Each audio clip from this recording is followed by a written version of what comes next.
Hello बच्चों। आज हम एक्सपोनेंट्स एंड पावर्स के बारे में सीखेंगे। हम सीखेंगे कि कैसे नंबर्स को एक्सपोनेंट एंड पावर्स में कन्वर्ट किया जाता है। तो आइए देखते हैं। सबसे पहले फॉर एग्जांपल मैं कोई भी नंबर ले लेता हूँ। मैंने लिया 512, ये नंबर ले लिया मैंने। इसको हम एक्सपोनेंट्स में कन्वर्ट करेंगे।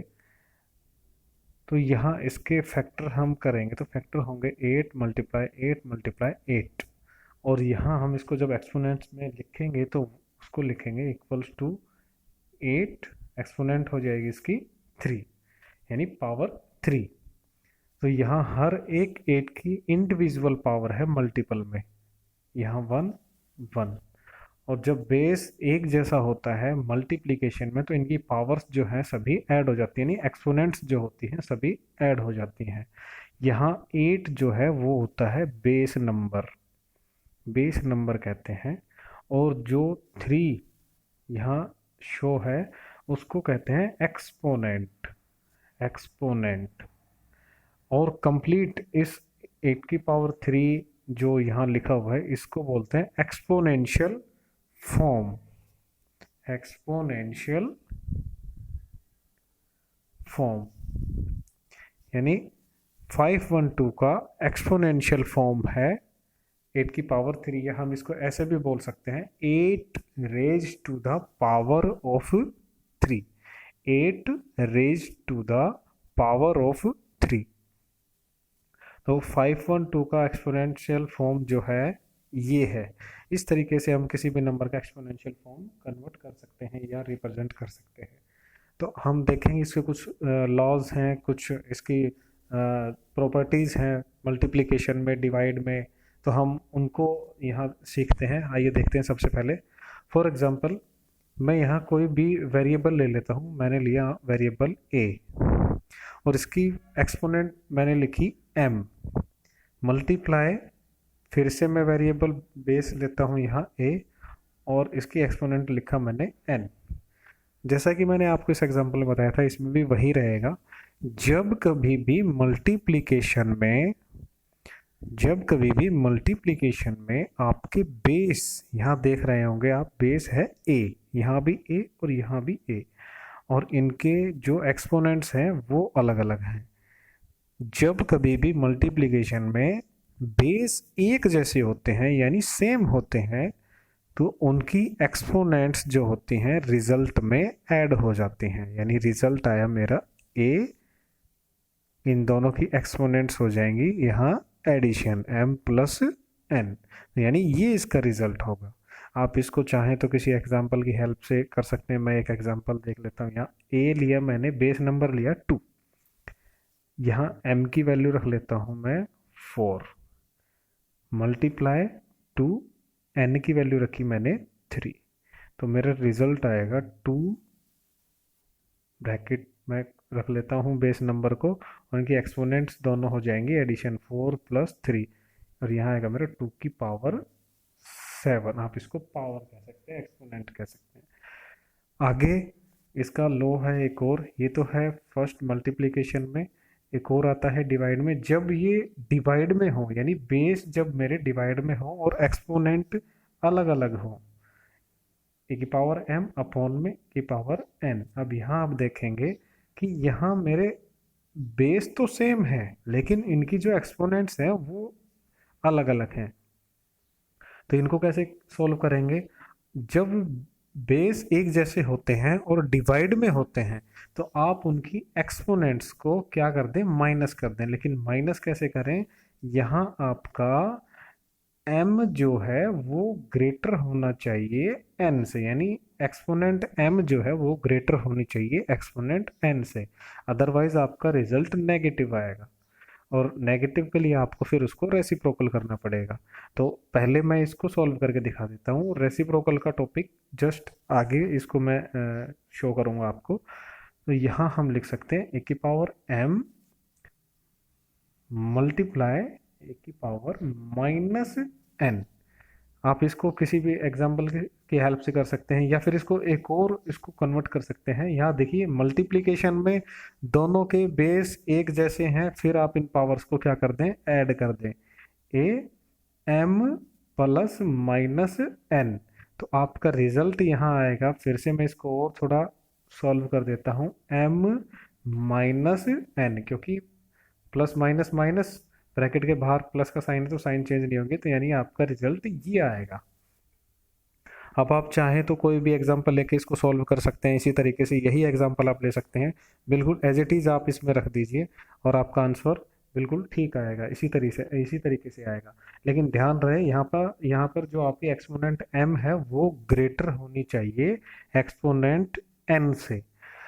अगला टॉपिक हम देखते हैं, इसमें एक अगला रूल क्या कहता है, जब मल्टीप्लिकेशन में आपकी एक्सपोनेंट एक्सपोनेंट मल्टीप्लिकेशन हो, यहाँ हम ले लेते हैं बेस a की power m whole power n, तो आप यहाँ इसको एक्सपोनेंट यानी एक्सपोनेंट m और n दोनों की आप मल्टीप्लिकेशन कर दीजिए, a की पावर हो जाएगी m n, माफ करना n, m n। आप इसको एक और तरीके से भी लिख सकते हैं, अगर आपको requirement as you required according to question, आप इसको दूसरे तरीके से भी रिप्रेजेंट कर सकते हो। a, अब यहाँ आप देख रहे होंगे कि यहाँ पावर m जो है वो अंदर है, ब्रैकेट के अंदर है, और यहाँ मैंने इसको बाहर यानी इसके साथ मल्टीपल के रूप में लिख दिया। अब चाहें तो आप इस पावर को m को आप बाहर ले आएं और n को आप अंदर ले जाएं एज यू रिक्वायरमेंट। यहाँ a की power n whole power m, आप चाहें तो इसको ऐसे भी लिख सकते हैं। और कोई भी एग्जाम्पल आप यहाँ देख सकते हैं, फॉर एग्जाम्पल अभी मैं आपको इसको समझा देता हूँ, 2 पावर 4 होल पावर 3। 4 पावर माना है मैंने एक्सपोनेंट m को, m की वैल्यू मैंने 4 और n की वैल्यू 3, तो आप इसको लिख सकते हैं 2 होल पावर 4 इंटू 3 यानी 2 की पावर 12 इक्वल्स टू आप लिख सकते हो 2 की पावर 3 होल पावर यहाँ 4, यानी आप इसकी पावर को एक्सपोनेंट्स को जब सॉल्व करेंगे तो आपका रिजल्ट यही आएगा, यानी 2 की पावर मेरी आएगी यहाँ 12, आपका ये आंसर आएगा एग्जाम्पल को आप सॉल्व करते हैं। तो आगे इसका एक और लॉ है, हम वो भी देखते हैं, जब आपके बेस डिफरेंट हो और एक्सपोनेंट सेम हो, यहाँ ये पॉइंट नहीं है, ये मल्टीपल का साइन होता है, यहाँ a इंटू बी आप ना भी लगाएं तो भी मल्टीपल माना जाएगा, आप चाहे तो ऐसे भी लिख सकते हैं, मल्टीपल का साइन लगा सकते हैं, a इंटू बी, ए के एक्सपोनेंट m, b के एक्सपोनेंट हम यहाँ लेते हैं m, दोनों की एक्सपोनेंट सेम हो और बेस डिफरेंट हो, तो आपका रिजल्ट क्या आएगा। तो आप बेस जो आपके हैं गिवन है उनकी आप कर दीजिए मल्टीप्लीकेशन, a इंटू बी यानी ए बी आप लिख सकते हो डायरेक्ट, और आपको होल यानी ब्रैकेट को कर दीजिए क्लोज, होल में पावर लिख दीजिए m, यानी दोनों की पावर सेम है, इन दोनों को मल्टीप्लिकेशन होल पावर m। लेकिन ध्यान रहे ये केवल और केवल मल्टीप्लिकेशन में फॉलो होगा ये रूल, अगर यहाँ प्लस का साइन आएगा या कोई और साइन आएगा तो ये बिल्कुल रूल अप्लाई नहीं होगा, ये केवल और केवल मल्टीप्लिकेशन में है। सो प्लीज़ इसलिए आप बड़े ध्यान से इस चीज़ को समझें। आप चाहें तो इसको आप कोई भी एग्जांपल की हेल्प से आप इसको कर सकते हो, और यहाँ m दोनों का एक्सपोनेंट है, लेकिन यहाँ हम वन टाइम ही m लिखेंगे, और आप इसको जब इस फॉर्म में लिखेंगे सेपरेट करके तो आपकी यही फॉर्म वापस आ जाएगी, और आप इसको एक ही फॉर्म में इसको स्टैंडर्ड फॉर्म में कन्वर्ट कर देंगे, थोड़ा सा क्लोज कर देंगे तो आपकी ये फॉर्म आ जाएगी। आगे हमारा आता है एक और रूल, जब आपका बेस डिफरेंट है और डिवाइड में है एक्सपोनेंट्स भी उसके साथ, बेस डिफरेंट है उनकी एक्सपोनेंट सेम है और वो डिवाइड में है, ए की पावर m अपॉन में यहाँ b की पावर भी मैं m ले लेता हूँ। तो यहाँ अब आप देखेंगे बेस मेरे डिफरेंट है और उनकी जो एक्सपोनेंट है वो सेम है लेकिन डिवाइड में है, तो आप इसको कैसे करें, जब डिवाइड में है तो ये जो पावर है ये नेगेटिव हो जाएगी, बिल्कुल इसी तरह से जैसे मैंने आपको ये सेकंड वाला रूल समझाया था, बिल्कुल एज इट इज होगा इसका भी, a की पावर m आप मल्टीपल करके लिख सकते हो, b की पावर माइनस m आप यहाँ करके लिख सकते हो, लेकिन आप इसको मल्टीपल करके भी ऐसे भी लिख सकते हैं, लेकिन एक और तरीका भी है इसका कि ए अपॉन बी आप एज इट इज रखिए और एम जो है पावर वो बाहर ले आइए। सॉल्व करने के काफी तरीके हैं, लेकिन आप यहाँ इसको फॉलो ना करते हुए आप इसको, अब यहाँ आप देखेंगे अगला रूल, ए की पावर 0 इक्वल्स टू 1, यानी जब कभी भी किसी कांस्टेंट या वेरिएबल की पावर 0 होती है तो आप उसकी जगह आप 1 लिखेंगे, यानी उसकी वैल्यू 1 आएगी चाहे वो कोई भी नंबर हो। फॉर एग्जांपल 2 की पावर 0 हो सकती है तो वो भी 1 होगा। फॉर एग्जांपल 3 की होल पावर 0 हो सकती है तो उसका मीनिंग भी 1 होगा, यानी यहाँ 1 आएगा। तो मैं यहाँ इसको थोड़ा सा सोल्व करके दिखा देता हूँ। फॉर एग्जाम्पल मैं इसको उठा लेता हूँ, 2 की पावर 0 इक्वल्स टू 1 क्यों हुआ, तो यहाँ ये लेफ्ट हैंड साइड, ये right hand side. Left hand side को हम थोड़ा एक्सप्लेन करेंगे। 2 की पावर 0, तो 2 की पावर 0 को मैं यहाँ लिख सकता हूँ 1 माइनस 1। अब इसको मैं इस तरीके से भी लिख सकता हूँ 2 की पावर 1 मल्टीप्लीकेशन 2 की पावर माइनस 1। अब यहाँ पावर ये माइनस में है तो इसको अपॉन में ले जाऊँ डिवाइड में, जैसे मैंने आपको यहाँ बताया था, ये देखिए मैं इसको ऊपर ले आया था। तो यहाँ आप इसको 2 की पावर 1 अपॉन में 2 की पावर 1, ये अपॉन में ये वाला आया है, नेगेटिव पावर मेरी पॉजिटिव हुई है। तो आप यहाँ इसको डायरेक्ट कट कर सकते हैं, डिवाइड कर सकते हैं, स्टैंडर्ड फॉर्म में कर दीजिए, 2 1 जा, यानी 1/1 इक्वल्स टू आया आपका 1। तो आप कह सकते हैं कि left hand side equals to right hand side, ये आपका प्रूव हो गया। तो इसलिए हम कोई भी कांस्टेंट या वेरिएबल की वैल्यू हमें 0 मिलती है या क्वेश्चन में होती है तो आप उसकी जगह 1। इसी तरह से हम यहाँ जैसे ए की पावर 0 इक्वल्स टू 1, ए की power 1 equals to A, A की power 2 equals to A into A, यानी कोई भी कांस्टेंट या वेरिएबल इंडिविजुअल लिखा होता है, जैसे 2 लिखा है, 3 लिखा है, 4 लिखा है, कुछ भी लिखा हुआ है, तो उसकी पावर जो होती है, यानी एक्सपोनेंट जो होती है वो 1 होती है। कोई भी, जैसे मैंने नंबर लिख दिया यहाँ 2, अगर आपसे कोई पूछे इसके एक्सपोनेंट बताइए क्या, तो इसकी एक्सपोनेंट जो आएगी वो है 1, यानी 2 की पावर 1, ये इसकी एक्सपोनेंट है। एक्सपोनेंट जो है 1, ओनली 1 यहाँ आप बताएंगे। और कभी भी ऐसे लिखा हुआ हो 2 की पावर 2, तो इट मीन्स होता है, इसका मतलब ये है 2 मल्टीप्लीकेशन 2, यानी 2 की मल्टीप्लाई 2 टाइम्स। फॉर एग्जाम्पल 4 की पावर 3, ये एक्सपोनेंट यहाँ 3 है, यानी 4 की 3 टाइम्स मल्टीप्लीकेशन करनी है। तो इस तरह आप इनको समझ सकते हैं।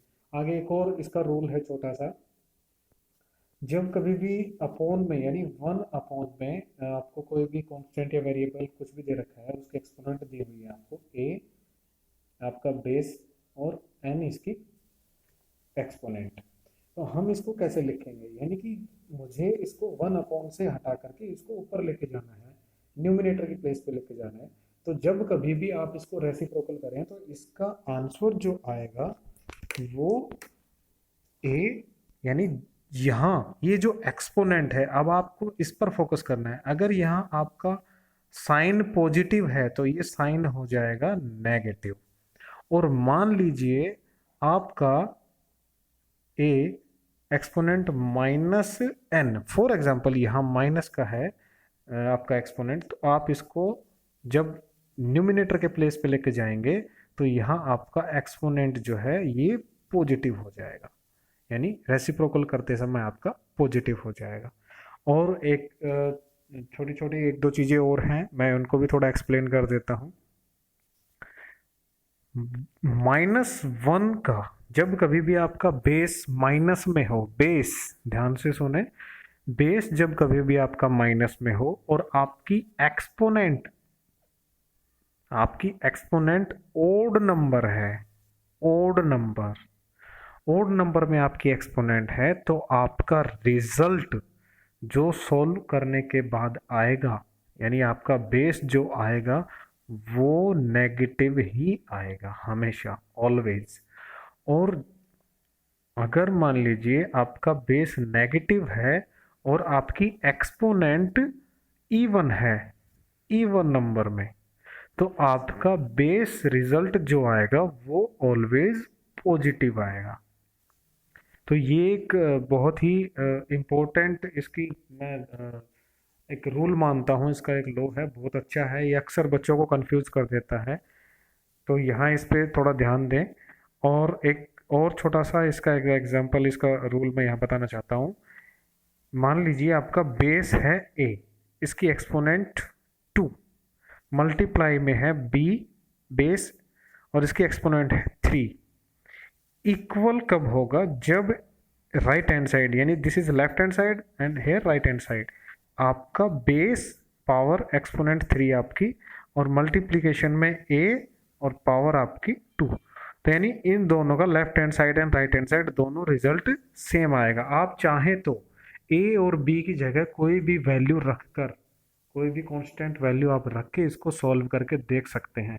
लेकिन इन केस अगर यहाँ a की पावर आप यहाँ 2, b की पावर यहाँ 3 और यहाँ गलती से या बाय डिफ़ॉल्ट आपको क्वेश्चन में दे रखा है या सेट करके रखा है कि a की पावर यहाँ 3 और b की पावर 2 आपको गिवन है, तो ये इक्वल रिजल्ट नहीं आएगा।